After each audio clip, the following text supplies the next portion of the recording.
Shooting it raw? Yes. Shooting it raw. So one thing that I that's emerging, or that I can just see and just basically easily identify, is that you make order. You're very deliberate. So on the one hand, you make these abstract images, and as abstractions, by definition, they kind of live without a term, without a word. Like they're not representations. Beautiful chaos is ultimately framed by. So the words themselves are so crucial. Mm-hmm. It is. That's why I was saying it's what I name the works is really a big piece of it, and the names come at the end. Right, of course. Okay, that's interesting. And I spend a lot of time. Okay. So this one is called Unity. And let me describe. Yeah, good luck. It's just naming the things that I kind of connect to. Mm-hmm. So it's like almost like a batik looking pattern where you could easily see this like as a fabric.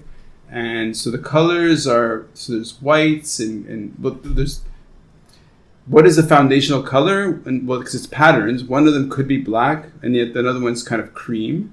And there's reds and whites and oranges and yellows. This to me says,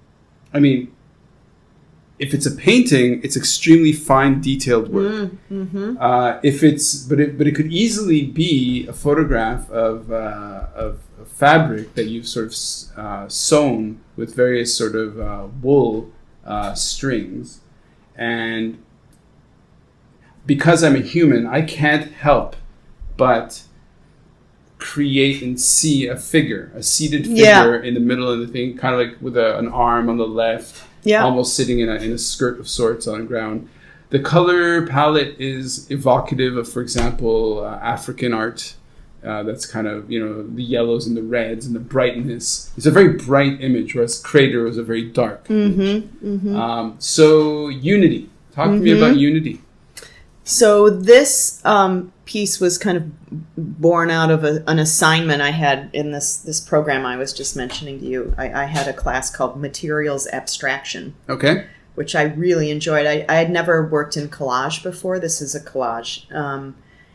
And it's interesting to hear what you see, because I never know what people see. And that's one reason I actually create what I create, because I like to have these conversations around it. To me, it's a way of really like revealing a part of myself outside of spoken language. Sure.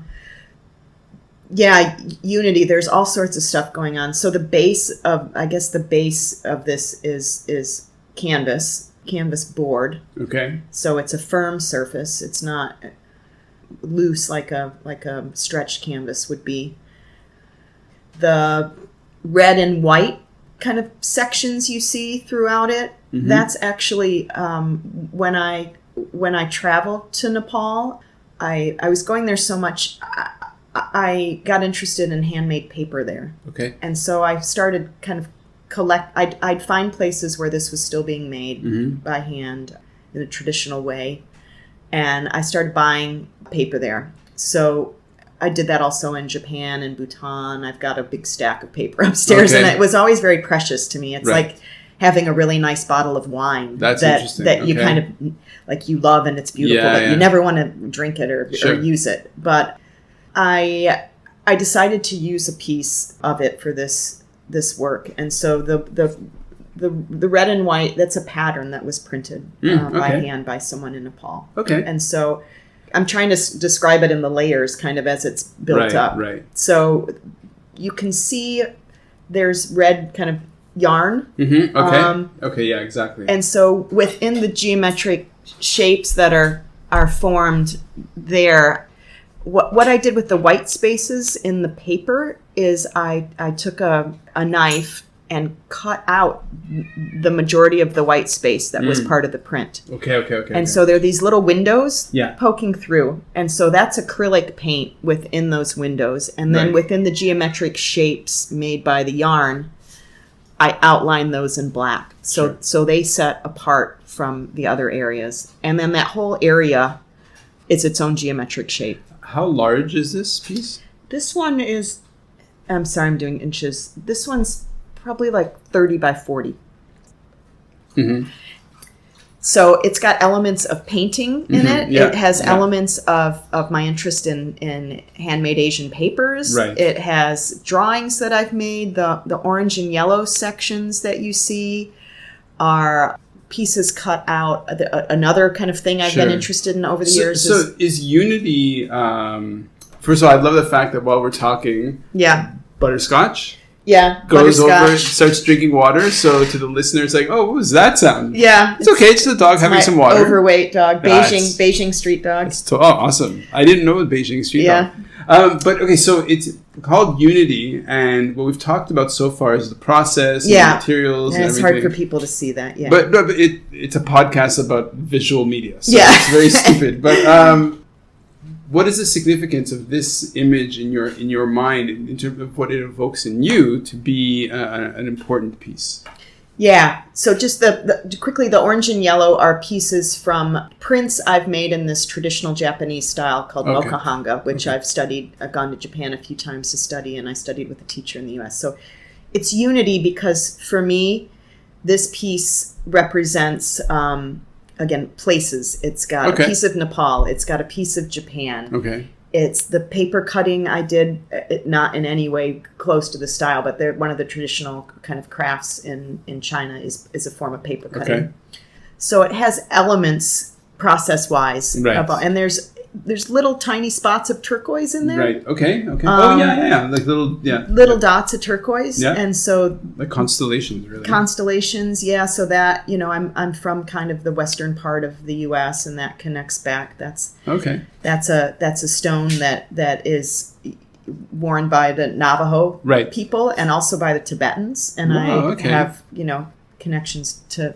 Are those stone or are those just pieces? Yeah, they're tiny stones. Oh, okay, amazing. So unity is both like of place, of places that are important to me, of styles, of different forms of art that, there's painting, there's printing, there's drawing. Right. So, so it's a unification of all of these things. So here's the $1 million question. Mm-hmm. How do we tie all of this to environmental science? And your formation and your brain's formation and connection to environmental science.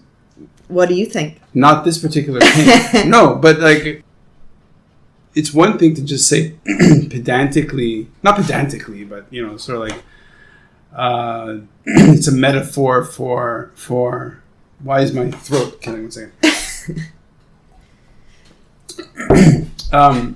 It's one thing to say, it's like a metaphor for, global melting pot human experience. Okay, let's just say that's the first level. Mm-hmm. But if we dive deeper than that, what is the connection between unity, crater, and beautiful chaos? Because all of it is you, right? Like, you know what I mean? Like, if you're right-handed, that affects your expression in the world. Are you right-handed or left-handed? I'm right-handed. Exactly. So you're right-handed. Mm-hmm. So if you're left-handed, you would be a different person in a way. Of course. So these are all things that inform your expression and make it unique. So how do we make that connection to environmental science? Because you committed so many of your early formative years into this one area that was very dark. I've always been a conservationist, and it's funny because one of the the pillars of the podcast is service leadership, creative expression, but it's also conservation and strong women. So you nailed all four. Well, maybe not service leadership. We haven't gone to there just yet. But how do you make a synthesis of your 3 paintings and to the work that you've done? Yeah.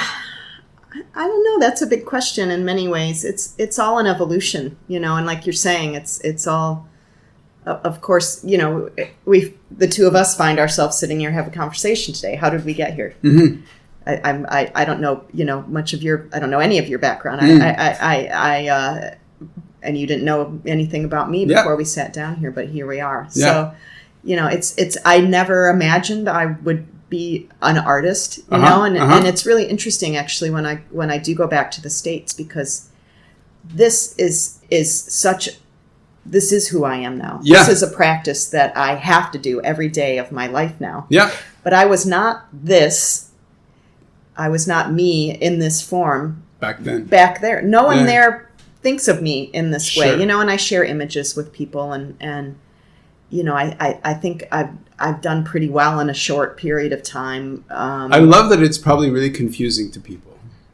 Who knew the old you? I get, What happened to you that you're? Yeah, I love that. I mean, I think you probably experienced this whenever you go back to where you might think of as home or where you came from. You know, the experiences we have as expats and the places we've seen and the people that we just meet in our everyday life. I think our friends and family, they, you know, people will be like, "Oh, how's Hong Kong?" And you start to answer the question, and they've already moved on to something else. Or you know, or people like, "I'm from Hong Kong. Oh, do you speak Japanese?" You know, it's even, you know, like that's I'm always blown away by that. So many people will say that. So I think it's just part of that for people. You know, it's like they don't know this piece of me.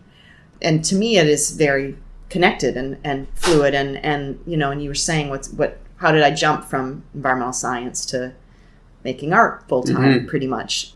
And it came out of this time of depression and confusion and trying to understand the world. You know, I think in the middle where that section you were asking about earlier, I had a child that completely changed my perspective on the world. Sure. And I wanted to figure out a way to move out of kind of a dark place into one more of hope and trying to see beauty. And so really my daughter's birth was a very transitional moment for me. And, you know, and art saved me in many ways. Yeah. No, and it created this outlet for 100%. me. And now has created these relationships with other people that understand this.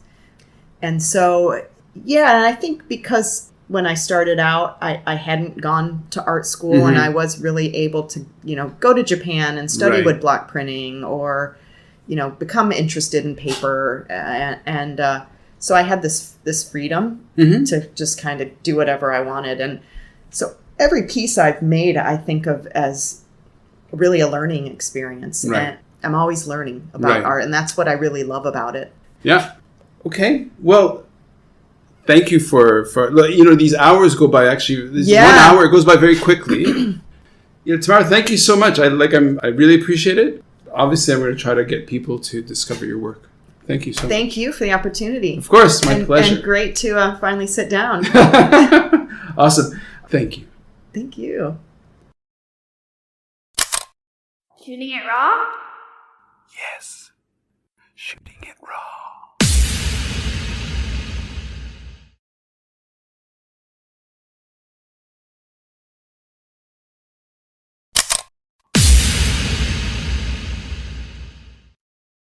So is life really a gift? Really? Can you make every second count? That's the whole point of the podcast. So if you like what you've seen and you're inspired, because that really is my mission, then please give it a like, subscribe, and share. Shooting it raw? Yes. Shooting it raw.